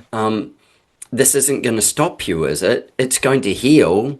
Yeah. And so the whole am I hurt or am I injured, right? Yeah, exactly. Yeah, there's a big difference. Yeah. And so from that, I very much, that's my my mindset that got built, but a lot of it was built around that escaping and having, I say that, I wasn't in prison and I didn't have an abusive family or anything. It was getting to do what I wanted to do and to hell with what they wanted to do or wanted me to do. When I hurt my knee last year, I was just skied 3 days. A bunch of guys that I was hanging with said to me, they mountain bike twice a week. Or at least did once a week, but a lot of them twice a week. Some of them are ultra marathon athletes and things like that. And this mountain biking track, they were doing it at dusk and into the night. So you got a headlamp on. Sure. I've ridden it before. I jump on a bike, not my bike, somebody else's bike. I go and I'm about a dozen, maybe 15 corners in, and I came up over a berm. And as I came up over the berm, I came down into a big left-hand corner, and I went, I'm actually going to hit the tree. I'm offline. And I'm like, I'm going to hit the tree. And I went, don't hit the tree. So I'm pulling the bike down. I wasn't clipped onto the bike, which is probably I would have been better if I was. As I pulled the bike down, it kind of high-sided, and as it high-sided, I'm avoiding the tree. My right leg, went onto the berm. It collapsed. I hit my hand on the edge of the tree, and my shoulder grazed the tree. I had a bruise on my shoulder, and I skinned my hand. But the high-sided knee just dislocated. And I was the second to last rider. One of the guys behind me, well, the only guy behind me, he arrives just almost on top of me, and he goes, are you all right? And I went, no, I'm not. And I'm doing this just to give you context of this mindset. I said, no, I'm not. And I said, by then I was sitting on the ground, and I kind of pulled myself around a little, and I knew my knee was dislocated. I felt down. My kneecap was sitting on the outside of my knee. And I've dislocated my knees before, so I had an idea what was going on. Yeah. And so I'm like, I'm a couple of kilometers from town where I'm going to have to get this bike back to. So I pulled up I had on some nylon, like pants, long pants. I pulled them up, and I just pulled my kneecap over and straightened my leg, so it pulled it into position. Now, everybody does exactly what you just did then when you grimaced. Because it's so in the moment, and so everything's so mobile and jelly-like. I think it's because you described it so slow. I can understand, slow. I can understand like a reflexive, but through the telling of the story, it's like, oh, I just grabbed it and I just slowly kind of and straightened the leg. And straightened the leg, And it popped it back in. And then I'm like, and Ben, who was behind me, he's like, oh my God. And I'm like, no, it's all good, man. And then I went to stand up. I got him to lift me up by my arm, and then I was standing on my left leg, and I kind of pulled the bike up, and I felt that my right leg was like jelly, and because I was on a berm, it was getting the flex, and I'm like, okay. And he goes, what do you want me to do? And I said, tell the other riders that I've gone back. And he's like, how are you going to get back? I said, well, I've got a bike. I'll just use it as a crutch. I'll just walk it back. And I kind of felt it a bit and went, I think I can do that. So I walked it back out of the track. That was the hard part. Got to the gate, went through the gate, and then I went, I've got 2 Ks to town. So 2 kilometers, Yep. just over a mile. Yeah. And I hopped on the bike because what I discovered from walking is I could put pressure on, but I could put only forward pressure. And you're an orthopedic surgeon. You understand what I'm talking about. So I could put forward pressure. So then I went, if I ride this bike, it's forward pressure. Mm-hmm. So, and everything's jelly. Everything's very mobile when you've just injured yourself and you haven't. I have broken some things, but the pain isn't really there. It's hot. Different. It's different. So I rode back to town. Luckily, none of us had locked the cars or any of that. I lifted the bike into the back of the ute, so into the back of like the 4B, and I went and sat in the seat and went, okay, so you've done some damage here. And I ran inventory. Yeah, exactly. That's when I did that. And then I rang my wife, and she said, oh yeah, she was at friend's place around the corner. We were all skiing as a family. She came and picked me up, and then I just got back. It was nighttime. Got back, iced it, elevated it, did all the things that you should do. Then I grabbed a bandage, I strapped it, did all those things, and started hydrating. Just started hydrating, get some water around, or water, like I did it with salts and water. Get hydrating. And then I took magnesium because it's a painkiller as such. So I dosed on magnesium as well. So just that kind of approach to it. Yep. And then the next day I went and started trying to find out what they could do for it and all the rest. And I actually stayed on in New Zealand and just strapped the hell out of it and worked for a week after this accident. And then I got back to Australia. I went and got an MRI, and my doctor rings me and says, we should have a chat. And I said, is it bad? And he goes, yeah, cracked tibia, torn meniscus, smashed cartilage, ACL's ruptured. He said, how's it feeling? And I said, yeah, it's uncomfortable, but it's okay. And he's like, man, you shouldn't be able to walk. It should be too painful. And I'm like, no, I can walk. Yeah. And he's like, would you get crutches then? And so take some pressure off that. Yeah, I got crutches. But that whole thing of, again, the mental state of what had changed in my mind was I went, I am planning on going to America in February. So this happened in September. I'm going to America in February. I need to ski. That was the whole game. And it was, can I be ski ready in February? And I couldn't. I couldn't get enough strength into it by February to ski again. But that was 28th of October. Okay, yeah. I had to wait for a spot.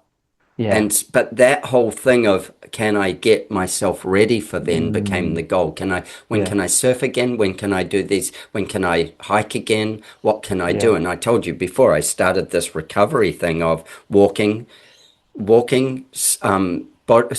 first of all, body surfing, then boogie boarding, and then surf back on my surfboards. Just became a mission of doing that, and then hiking and forcing more and more agility into the hikes, and then more and more, what do you call it? Like compression work with it in the gym, and strength work in the gym. Because I believe to live the life I want to live, I need to recover. That's right. I love that. And I appreciate you sharing that story. That's exactly what I had kind of thought, because that was, of course, question was based on how you even mentioned how you approach and your relationship with risk in your activities. I think that's important, and that tells me everything. It's wild, isn't it, to see how the body recovers? One, we understand that it's not linear. But two, it's like you think you're there often, right? Like strength has come back, range of motion. You check all of those boxes that your PT protocols tell you that you need to check. And then oftentimes your body is telling you something different, right? Like it doesn't feel right, like the proprioception.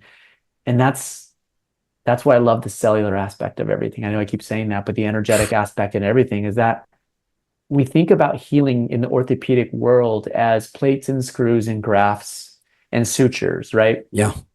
But none of that stuff matters until the body and the biology comes together to create a living, breathing, innervated structure like an ACL, right? If all we had to do is put in a rope, a Teflon rope inside your knee, we wouldn't mess around with cadaver grafts or allografts or anything else like that, right? We would just put a Teflon braided rope in there and say, yeah, rope it. Yeah, make it stable.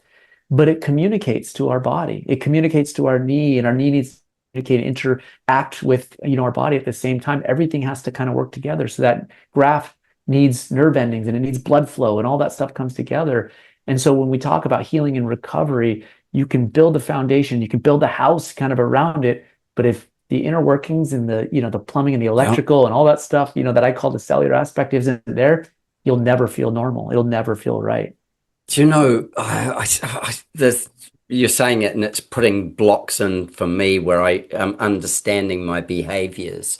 I'm getting a line of my behaviors. The other thing I did was I asked both the surgeon and the physio. I nicknamed my surgeon Dr. Dougie. His name was Doug. And Dr. Dougie, I don't know that he knows that, but he doesn't listen to my podcast, I'm sure. So if he does, hi, Dr. Dougie. That's right. I'm sure he's flattered. I'm sure he's not.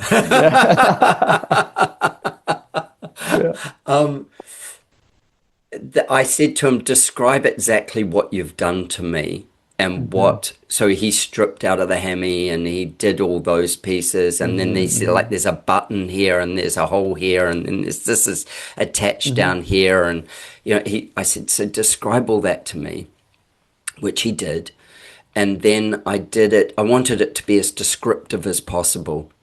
And then I internalized that into pictures in my mind. And then I do this thing, which is part of the Silva method, Jose Silva, where you switch on your alpha brainwaves. So I go into that semi-meditative state with my alpha brainwaves, and I meditate anyway. I try, I do my best. And then I went in the meditative state and said, well, let's have a look at Dr. Dougie's work here, shall we? Let's run a little bit of critique. And I visualized the button that it was wrapped around, that it was, two long pieces of muscle that was twisted and held at each end. I visualized all that, and then I visualized blood flow. I visualized healing. I knew it was 90 days. For the first 90 days, it would get weaker. And then from those 90 days, it would get stronger because it had to change from one substance, from muscle to tendon. It had to grow into itself. Like you say, it's not a Teflon rope. I visualized that, and I learned this from Kirik Ashley, actually, he was a stuntman in Hollywood. Visualizing that, visualizing it, and then when I would bend it and pull on it, visualize it actually stretching, visualize the blood going to it because I'm moving it, visualizing that the blood's the healer. That's the medicine. That's how I send medicine there, is by doing these things. 100%. And that's that physiology and psychology blend that you can choose to have. That's exactly right. And it works. And the fact that you understand that is amazing, actually. And there's so much research in and around visualization to the understanding that we can have as patients, creating physical change in our body. Imagery changes our physiology, and it can. They've been studies that show there's actually change in labs or structural change that comes with one person. They did placebo-controlled trials on that, who literally envisioned themselves doing a specific activity. They developed the synapses, right, that needed to be. And so I'm a huge fan of that work too, man, because an image or a thought can lead to a feeling, that can lead to emotion, that can trigger a physiological response, whether good and bad, in our body, and we get to choose We get to choose whether it's a good one, and we get to choose whether it's a bad one. And we know where the bad one leads. It leads to more bad. And more bad. Exactly. Bad. You can double down on bad, and it's still bad. I love it. Our thoughts, and our feelings can kill us, right? Like that's absolutely literally what can happen. Absolutely, choose your thoughts. An interesting thing. I'm going to play. There's this piece I want to play at the end here, which is I want to play the little piece that North gave me about what you've put together. So it's like a North release thing. But go back to the visualization. Our sizzle reel. Your sizzle reel. Yeah, exactly. Yeah. One of the things with that is I want to go back to the visualization piece. And Mike, this is a big shout out to Mike on it's got to be effervescent. And, effervescent, Now think of things that are effervescent and then what that does, how it dissolves and how it makes patterns and how it spreads, how it's not just swallow it and it's gone and we don't see it. You put this in a glass of water and then it does what it does in front of you. Yeah. And in that time, if you're visualizing that as being now, you're going to pour that inside your body and it's going to do the same reaction inside your body. It's going to break into its pieces and those particles of the 7 different layers are going to go to where they need to be to enhance, or not even enhance, to put a boulder into the performance. They will enhance, but that's a rock. We're putting a rock in the jar. I go, this thing of taking, I would say, this is me. I take a glass of water or any drink of water, this water bottle that I have all the time. And when I'm putting it in, the water in it, I'm telling a story to myself of love. So water is love, because we can't live without it. It's like oxygen is love, air's love, sunshine's love. We can't live without these things. That's right. Sleep is love. So I bring them back to this is self-love. So putting water in here is a piece of self-love. Putting the water, I put salt in it so that it holds in my body a little bit longer, stops me peeing as often, and I'm trying to drink. Well, not trying to. I do drink a liter for every 20 kilos of my weight a day. And if I sauna or exercise, add another liter. That's the rule. Yeah. That's just the big rule of thumb. But with it, when I drink from it, I have a mental game that this is love. And I'm pouring love into myself. So you take the effervescent, you put it in a glass, you watch these 2 tablets roll, dance, dissolve, go back out into, they're becoming one with the water. We then pour this water into ourselves and they get inside our body and they do the same thing. They find their way. It's a bit like peptides. I can inject myself here, but it finds its way to the piece that needs it. That's right. Yeah. This is what this is doing. And it's a dance. It's an integration. And if anybody who's taking North or doing anything to do something for themselves, like even the water, if you just mentally take that picture and visualize what it's doing for you, you will live a better life. I love that. Your life will improve. Yeah. That's so incredible. Yeah. And Mike doing the thing and creating the dance, I'm like, booyah, go Mike. It's that's so cool. And I won't get into it too much because I wouldn't be able to describe it in the elegance that it deserves. But there's a lot of studies in and around measuring the frequencies of our thoughts. And they can do that. And they can say that you can get it up to a meter or 2 outside of you, where you can actually, through peripheral EEG, you can change different frequencies just by altering your thoughts, whether it is love, whether it's healing, whether it's anger.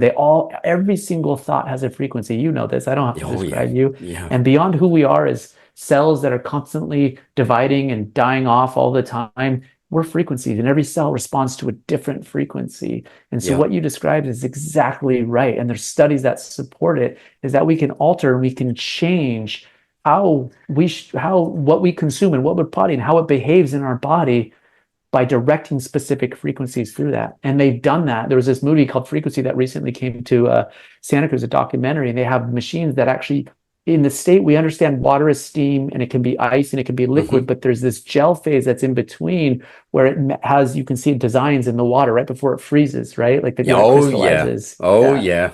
And what they did is they put a frequency machine on this and altered and changed the frequency so they could literally manipulate how the water actually behaves in its environment, meaning that they were testing it on crops and they were testing it, and so you could actually create frequencies in the water that are antimicrobial and almost like pesticides, so they don't have to use the normal natural kind of pesticides by literally directing. And this is exactly what you're doing with your water bottle, directing frequencies to it to alter its behavior in its environment, which for you, it's in you. And for this study, it was in the plants and the crops and everything else like that. I love that. I got to look that up. Yeah, I'm 100% in support of that. And that's a big part of, again, what I do. Yeah, I'm, when people are like, oh, you're an orthopedic surgeon, and I'm kind of like, well, yeah, but I think there's more there, right? And there's more to healing and recovery and maintenance, and it's a holistic thing. A holistic thing. And it's a holistic. North Performance to me is just a representation of that. And I'm so grateful that, Mike and Yuri and Paul came to me and had this discussion, because to me, it's a canvas for me to continue to try to improve the way that we all exist in this world physically. So, yeah. So. Just before I play this, there's this prayer that it's a Hawaiian prayer, and anybody listening, look up Ho'oponopono, and I'm not sure whether you know Ho'oponopono, but it's like a really simple Hawaiian prayer, and the premise of this prayer is that you recite it for anybody that you know who has any distress or any discomfort, and it's as simple as I love you, I'm sorry, please forgive me, and thank you. But I shouldn't do it so quickly, that didn't do it justice. But go and look, people look that up and listen to what Masi's just told you about this piece. And this guy's an orthopedic surgeon. He's, left knee, whatever, needs whatever. And how do I get you back in the field? How do I get you back in the waves? How do I, that's his job. But then the human is going, hold on, this all starts here. And then that operates from the head to the body. And this thing of visualization and this thing of consistency and belief and the way we program our mind and our body, I believe you've got to do both. I don't think you can just do psychology without physiology.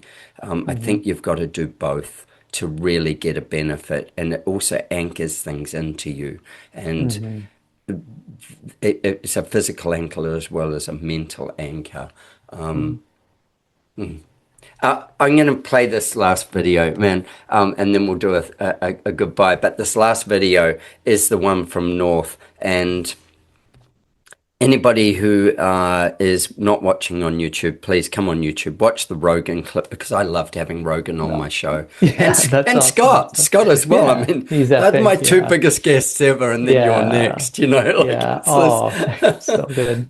This whole thing of performance, and whether that you're the athlete trying to perform, or whether you're the wanting to perform like an athlete, or whether you're just the weekend warrior that wants to perform better, whether that be at your office desk and in your sport or in your physical activity. This is why I think something like North is so amazing. And go back to the sauna conversation, where I go, I'm not into big infrared sauna. I am into hot rock, because I know that these things are proven.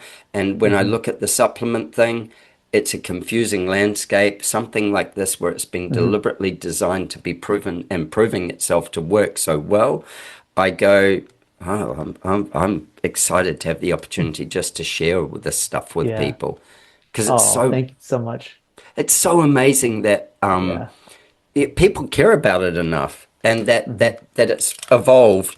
How we used to do something to how we do it now is completely different. I'm so excited to be in a time right now where people actually care about their health, right? Like, and I don't know, maybe it's the post-COVID era or not, but we aren't really Whoa, leaning sorry. on. I'll pause that. Sorry. You No, were sorry. talking. You said a Oh, post-COVID era.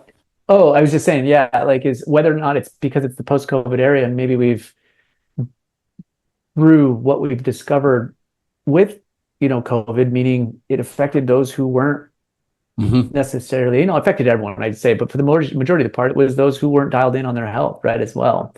And we also recognize that we can have agency and power to manage and direct our health. And I think that that's so cool, especially with social media now, to see all the awesome stuff that's out there. Is that I just feel so grateful to be in this space right now because all of us are it's very collaborative. All of us are working together to do it better, as opposed to just waiting for a pill or some magic fix at the end to Yeah. clean up the mess Yeah. that we brought to the table when we're 70 years old. Well, Yeah, we were looking for that as well. yeah, exactly. And we're so consciously aware of what we can do, or the Yeah, information's there, the education is available to us. yeah, So, and it's moving fast, and we need to be, and I say that we need to, you can do whatever you damn well please in this life. Your yeah, thoughts are yeah. your own and your choices are your own.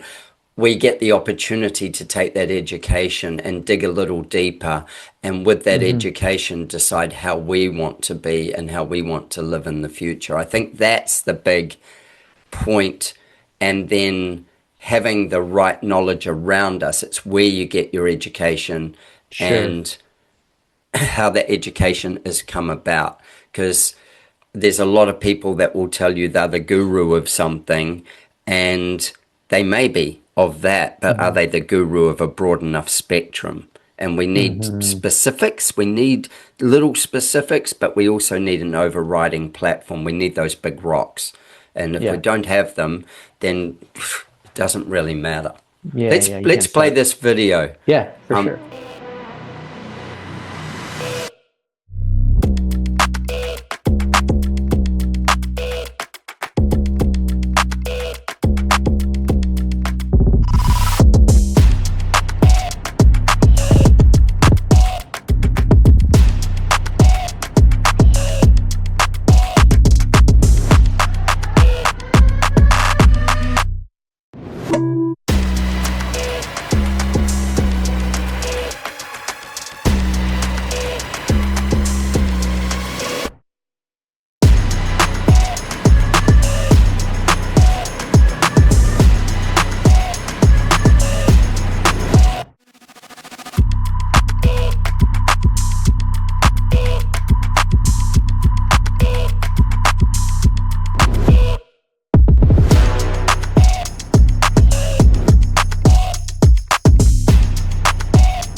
how fun is Sweet.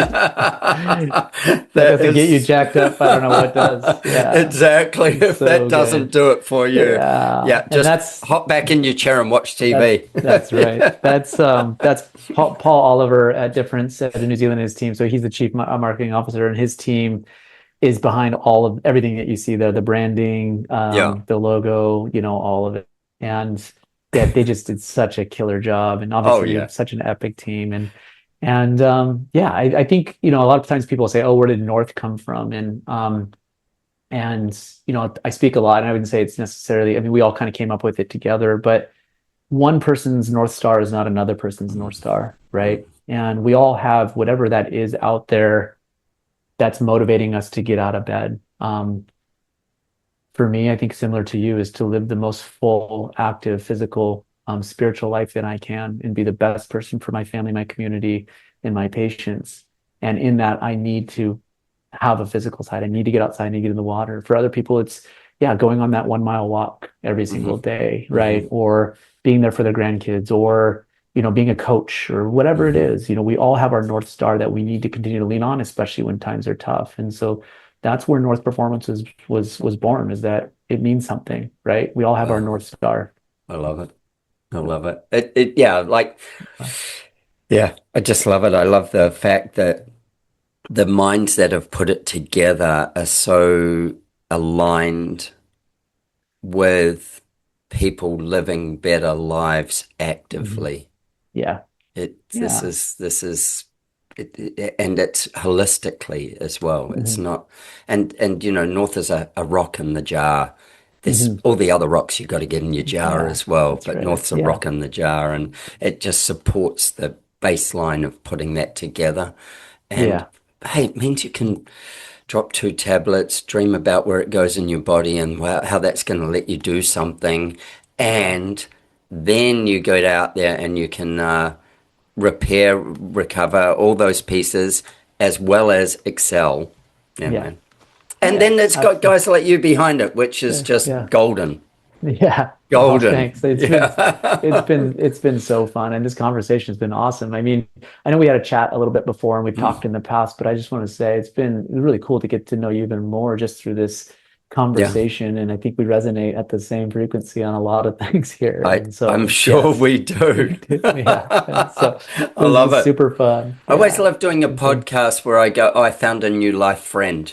I couldn't agree more. It's like, this is part of my eco structure, just grew into a frequency vibration, another level of that. And absolutely, that's what life's about. Yeah, man, Masi. Yeah, thank you for so much time. It is so you, precious. Hey, I appreciate it. And thanks for reaching out to have me on, and just talking about my passions and what we're working towards. And like I said, I'm so grateful to be here and just feel like I found my purpose and trying to keep us all out there, brother. Absolutely, keep us active, keep us going wild. That's right. Yeah. Well, we'll catch up very soon. Absolutely. Thank you so much. Cheers, man. Appreciate it. Thank you. Thank you for tuning into our conversation. I hope it left you both informed and inspired. Don't forget to subscribe wherever you listen. And please don't hesitate to share your design thoughts with me. It's always a joy to hear from you. If you're like me and crave a deeper dive into design thinking, coupled with a love for travel and adventure, consider one of my architectural adventures. Join me and some of my wonderful design friends and embark on a journey of a lifetime. Apply for an unforgettable design experience at adrianramsay.com. With our clients spanning the globe, I firmly believe behind every great project are great people. If you're a great person and seeking to turn your dream into a reality, I'd be honored to design your home with you. Why not join the ranks of our exceptional clients and let's make your heart sing? Reach out to me at studio@ardesignhouse.com. That's studio@ardesignhouse.com, and let's get a conversation going and make your heart sing.